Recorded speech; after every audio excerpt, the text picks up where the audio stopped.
Welcome, student. Hope you all are fine, happy, and healthy. Now, in our today's class, we are going to focus mainly on this topic, that is, how do our activities affect the environment. So, कहने का मतलब ये हुआ कि हमारी activity, although हम जो भी एक्टिविटी करते हैं वो कोशिश होती है कि उससे इन्वायरमेंट में कोई प्रॉब्लम ना हो। इसके बावजूद बहुत सारी एक्टिविटी जो हम लोग करते हैं उसके कारण इन्वायरमेंट हमारा गंदा हो रहा है, ख़राब हो रहा है और ये तरह तरह के प्रॉब्लम्स क्रिएट करता है। तो आज के डेट में हम लोग इसी प्रॉब्लम्स के बारे में स्टडी करेंगे और किस किस तरह से कौन कौन सी एक्टिविटीज़ जो हम करते हैं जिसके कारण इन्वायरमेंट गंदा हो रहा है, इन्वायरमेंट रहने लायक नहीं हो रहा है और इन्वायरमेंटल प्रॉब्लम्स क्रिएट हो रहे हैं, उसके बारे में हम डिस्कस करेंगे। So we are an integral part of the environment. Environment का हम एक अभिन्न अंग है, integral part. Change in the environment affect us with our activities. यदि इन्वायरमेंट में कोई चेंजिंग होता है तो वो चेंजिंग हमें भी कहीं ना कहीं इफेक्ट करेगा। We have already seen in chapter class 9 in our activities pollute the environment. Class 9 में तो ये आप लोग पढ़ ही चुके हो कि किस तरह से जो है हमारी एक्टिविटी इन्वायरमेंट को गंदा करती है। तो आज के डेट में हम क्या पढ़ेंगे, व्हाट विल वी स्टडी और what will we focus in our today's class. We are going to focus mainly the environmental problems. और कौन कौन सा environmental problems? Depletion of ozone layer and waste disposal. So these are the two most important environmental problems that are going to be focused by us in our today's class. यानी कि आज के date में हम लोग सिर्फ दो environmental problems के बारे में डिस्कस करेंगे। एक होगा डिप्लीशन ऑफ ओजोन लेयर और दूसरा होगा वेस्ट डिस्पोजल। ओके, तो सबसे पहले ओजोन क्या है इसके बारे में हम लोग डिस्कस करते हैं। ओजोन का यदि केमिकल फार्मूला कहा जाए तो O3 होता है, जबकि ऑक्सीजन का O2 होता है। अब इन दोनों में क्या अंतर है? काफ़ी अंतर है। O3 में ऑक्सीजन के 3 एटम्स मिले हुए हैं, जबकि O2 यानी कि ऑक्सीजन के इसमें 2 एटम हैं। ये जहाँ पर हमें ब्रीदिंग करने और रेस्पिरेशन करने में मदद करता है, ये वहीं ओजोन जो है वहीं बहुत हाईली पॉइजनस होता है और इसके कारण डेथ भी हो सकता है।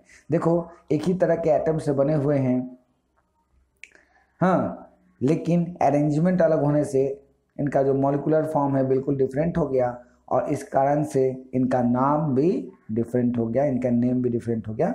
यहाँ पे ये ओजोन के नाम से जाना जा रहा है, ये ऑक्सीजन के नाम से जाना जा रहा है और ये सांस लेने में मदद करता है और ये पॉइजनस है, ये इंसान को मार भी सकता है। तो हम लोगों ने ये जाना। अब ओजोन लेयर जो है वो क्या है? ओजोन क्या है? ओजोन का एक लेयर, एक गैस, ओजोन एक गैस है जिसका लेयर हमारे एटमॉस्फेयर में है। एटमॉस्फेयर का जो सबसे निचला लेयर है इसको हम लोग बोलते हैं ट्रोपोस्फेयर। आप लोग ऑब्वियसली पढ़े होंगे troposphere.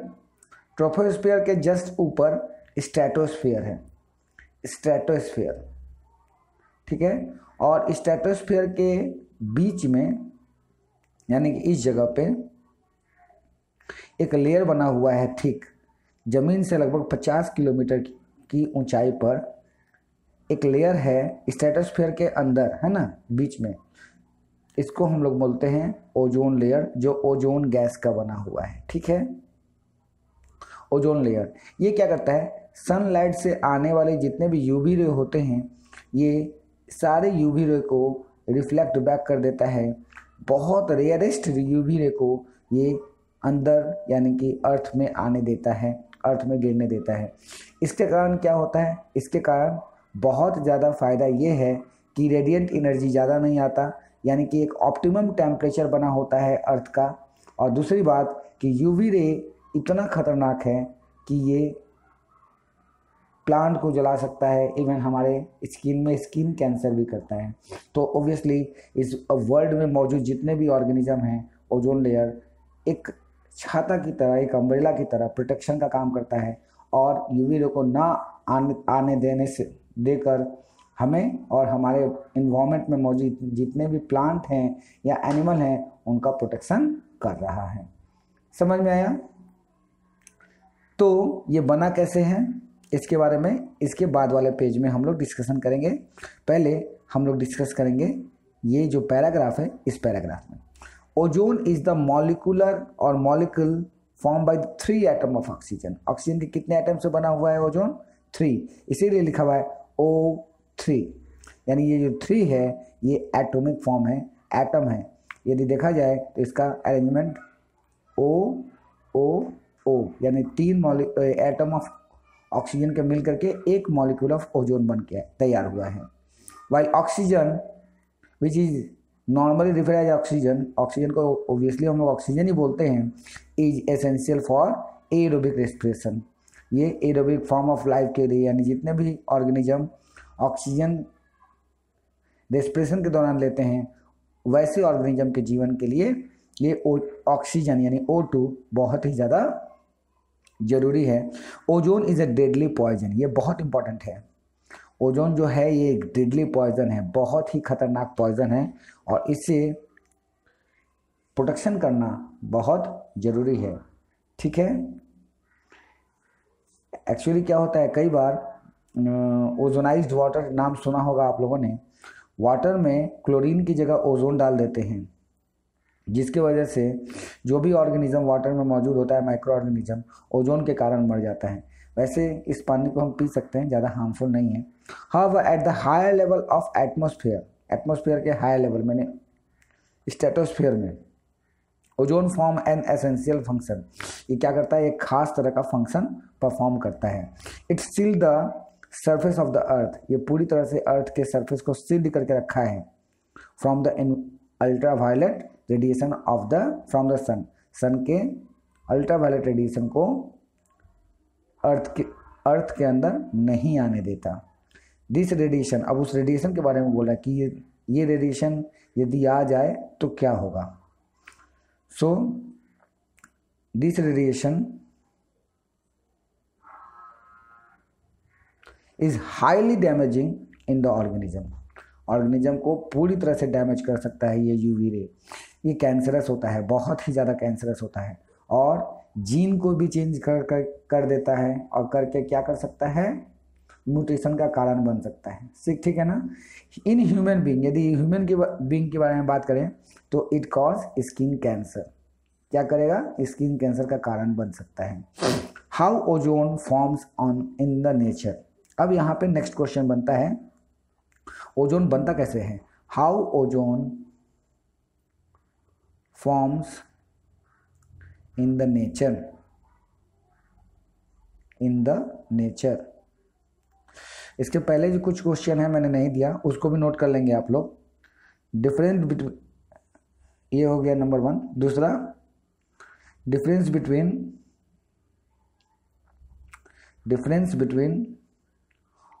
O3 and O2, ozone और ऑक्सीजन में डिफरेंस बिटवीन करना है। ठीक है। नेक्स्ट क्वेश्चन नंबर 3 नोट करेंगे। वेयर इज O3 यानी ओजोन प्रेजेंट, कहाँ होता है, in the nature, sorry in the nature, state its function, इसका फंक्शन भी बताना है आप लोगों को। ठीक है। अब नेचुरली ओजोन बनता कैसे है, ऐसे तो इन्वायरमेंट में O2 ही होता है, लेकिन आकाश के स्ट्रेटोस्फीयर लेयर में ये O2 यूवी रे पड़ने के कारण ये O2 टूट करके O के 2 एटम्स बन जाते हैं, ऑक्सीजन के 2 एटम्स बन जाते हैं और वहाँ मौजूद दूसरे O2 के साथ ये वाला ऑक्सीजन, एक एटम ऑफ ऑक्सीजन रिएक्ट करके O3 बना लेता है। तो आपको समझ में आया, O3 जो है यानी ओजोन जो है वो कहीं ना कहीं ऑक्सीजन O2 से ही बना हुआ है, ठीक है। और ओजोन बनने के बाद वो क्या करता है, एक लेयर बना लेता है जिसको हम लोग ओजोन लेयर कहते हैं। और ये ओजोन लेयर ऑब्वियसली शील्ड का काम कर रहा है, अम्ब्रेला की तरह काम करता है, ये यूवी रे को अर्थ में नहीं आने देता। चलो इसके बारे में पढ़ते हैं। ये देखो जो केमिकल रिएक्शन मैंने बताया ये वो है।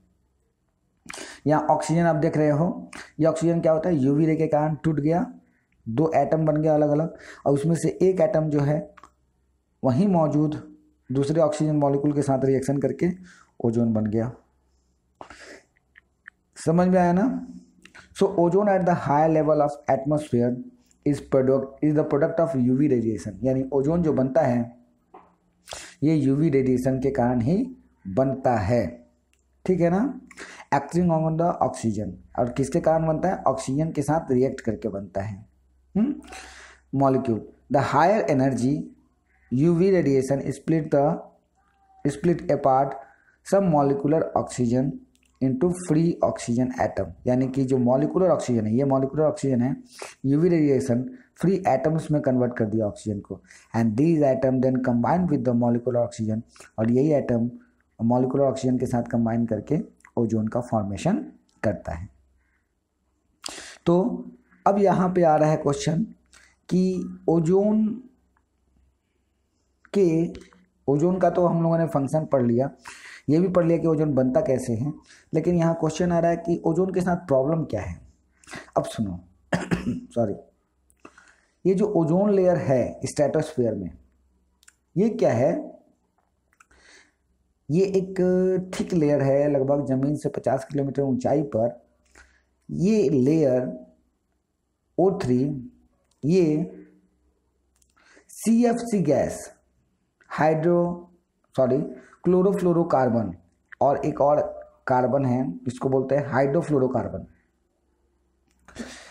क्लोरोफ्लोरोकार्बन और हाइड्रोफ्लोरोकार्बन जैसे प्रोडक्ट जो हैं वो फैक्ट्रीज से निकलते हैं, इवन रेफ्रिजरेटर से निकलते हैं, कूलेंट से निकलते हैं, जहाँ पे फायर एक्सटिंग्विशर होता है वहाँ से निकलते हैं। कहाँ कहाँ से निकलता है बेटा, रेफ्रिजरेटर से, ये याद रखना है, रेफ्रिजरेटर से मैंने फ्रिज से निकलता है।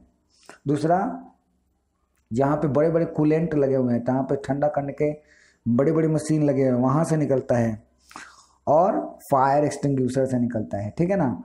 ये गैस क्या करता है, CFC ओजोन के साथ रिएक्शन करके कार्बन डाइऑक्साइड बना देता है, और कार्बन डाइऑक्साइड बना करके और ऑक्सीजन को फ्री कर देता है। दोनों ही एक केमिकल रिएक्शन होता है। इस केमिकल रिएक्शन को आप चाहो तो डिटेल में आप नेट में खोज करके देख सकते हो कि किस तरह का केमिकल रिएक्शन होता है।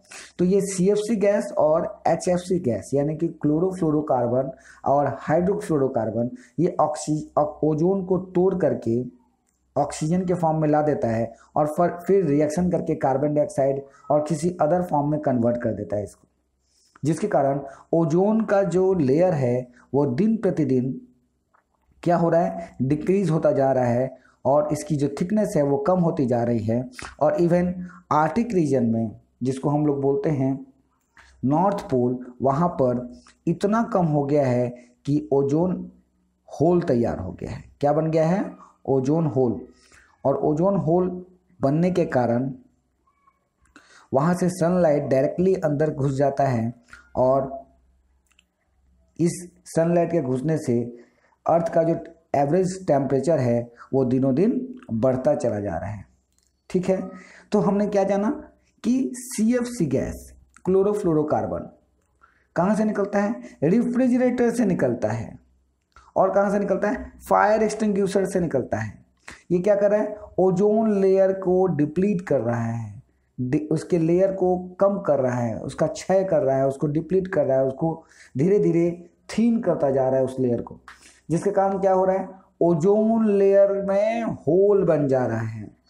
और ये ओजोन लेयर में होल बन जाने से क्या होता है, डायरेक्ट सनलाइट और यूवी रे जो है वो अर्थ में चले आ रहे हैं, जिसके कारण क्या हो रहा है, बहुत सारे ऑर्गेनिजम्स मरते जा रहे हैं, अर्थ का जो एवरेज टेम्परेचर है वो इंक्रीज होता जा रहा है, ग्लोबल वार्मिंग तो ऐसे ही बढ़ती जा रही है।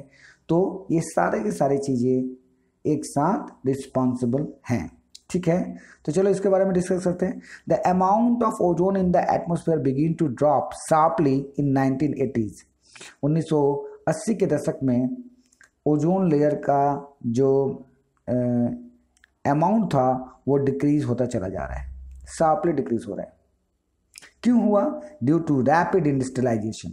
इतना तेजी से इंडस्ट्रीज बढ़ गया, इतनी तेजी से रिफ्रिजरेंट्स की ज़रूरत पड़ने लगी, इतनी तेजी से फायर एक्सटिंग्विशर की ज़रूरत पड़ने लगी कि उससे निकलने वाला जो CFC गैसेस है ये ओजोन लेयर को थिन करता चला गया, ओजोन की कमी को, ओजोन को कम करता चला गया, जिसके कारण ओजोन लेयर क्या हो गया? डिप्लीट हो गया। This decrease has been link to the synthetic chemical. ये बनाया हुआ केमिकल है, सिंथेटिक केमिकल, ये नेचुरल केमिकल नहीं है। Like chlorofluorocarbon.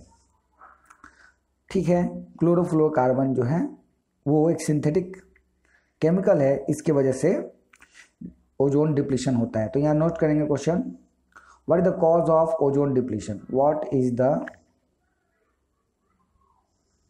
Cause of ozone depletion? Depletion, ठीक है, इसमें ये भी लिख लो, define ozone depletion. Ozone depletion क्या है?